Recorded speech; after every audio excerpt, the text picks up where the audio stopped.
O que é contracepção? Contracepção é o ato de evitar a gravidez. Os métodos desse controle incluem medicamentos, procedimentos, dispositivos e comportamento.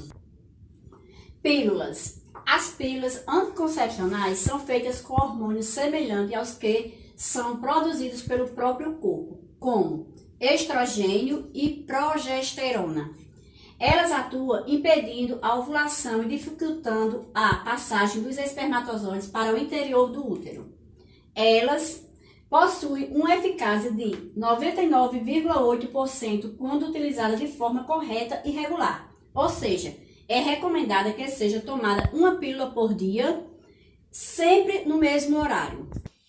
Quais são as desvantagens e vantagens das pílulas? As suas vantagens são poder reduzir o fluxo e dores relacionadas à menstruação. Podem auxiliar no controle da acne. Pode ser tomada por um tempo prolongado. Vamos às suas desvantagens. Podem causar efeitos colaterais. Podem causar alterações no ciclo menstrual. Como também não protege contra doenças transmissíveis e AIDS, como a DTS. A percepção da fertilidade ou tabelinha é um método baseado em fazer sexo apenas nos dias não férteis do ciclo menstrual. É um método que existe regularidade, pois em casos de erro a eficácia de uso chega a 76%.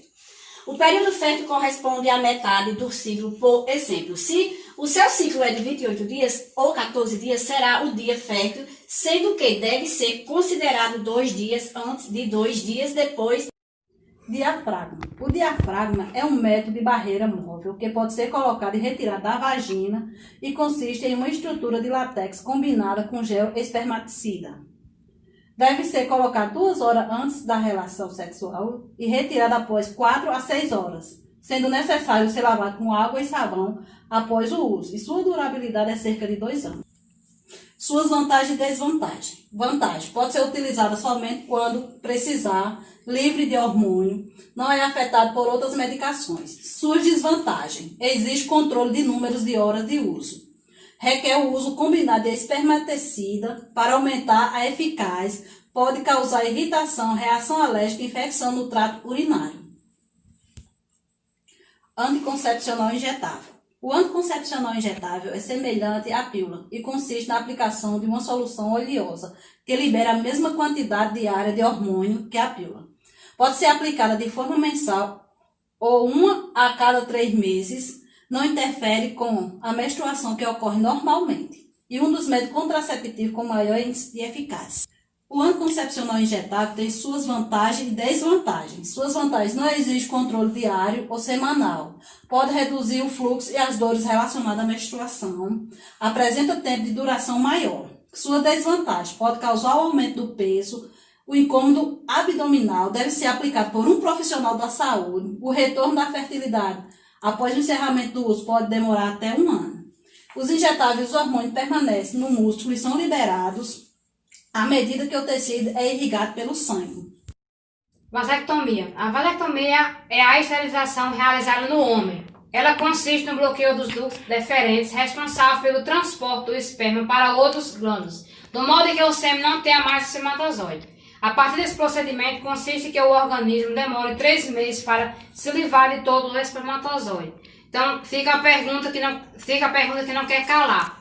O homem pergunta: se eu fazer vasectomia, eu vou continuar ejaculando? Vai sim, porque a cirurgia da vasectomia apenas impede a passagem do espermatozoide.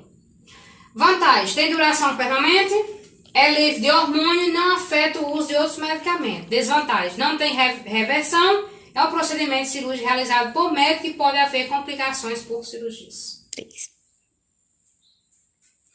Laqueadura é a esterilização nas mulheres que consiste na ligação das trompas do falópio. É realizado um procedimento cirúrgico em que o médico utiliza um instrumento que bloqueia a passagem do espermatozoide até o óvulo. Em alguns casos é removido um pedaço da trompa. Ao optar pela laqueadura, a mulher precisa ter certeza da decisão de não ter mais filho, uma vez que o método não é reversível e pode apresentar alguns riscos. Quais seriam os riscos? Quando a mulher fizer uma cesariana, ela já pode muito bem fazer a laqueadura, para evitar outro tipo de sofrimentos depois. Os riscos, como qualquer outra cirurgia, pode ser uma inflamação, uma infecção, uma hemorragia ou comprometimento de algum outros órgãos. Por outro lado, é eficaz no controle da natalidade sem recorrer a métodos de alterações hormonais. Olá, me chamo Francisco Micael, sou da turma 2019.2 de UNO, do ITEC aqui no polo de Pombal, técnico de enfermagem, tá certo? Olha só, o DIU é um método contraceptivo bastante eficiente, né? É reversível, você consegue voltar ou não, a opção é sua, e que pode ser utilizado aí por um período de tempo prolongado. Muitos mitos e dúvidas aí cercam o DIU, tá certo? Então, o que é propriamente esse DIU? É uma pequena estrutura, tá bom? Em formato de T, que é colocado aí no interior do útero da mulher. Esse dispositivo é colocado por um médico ou por um profissional adaptado a fazer isso, tá certo? E que é inserido aí pela vagina. Sendo esse procedimento rápido e sem dor. Algumas pessoas necessitam de anestesias e tudo mais, mas praticamente 100% sem dor, tá bom? Após colocado lá no interior do útero, o DIU fica com os 2 fios que se estendem aí até o colo e até a parte da vagina, tá certo? Vou colocar uma fotozinha do DIU aqui para vocês verem mais ou menos como é que funciona. Até agora existem 2 tipos de DIU, né? O DIU de cobre e o DIU que o pessoal chama de DIU hormonal. Esse DIU hormonal, ele, quando é inserido aí no útero da mulher, ele fica responsável por liberar uma substância chamada levongentrol, que é um prostogênito, né? Que aí ajuda a mulher a se lubrificar e a tudo mais, tá certo?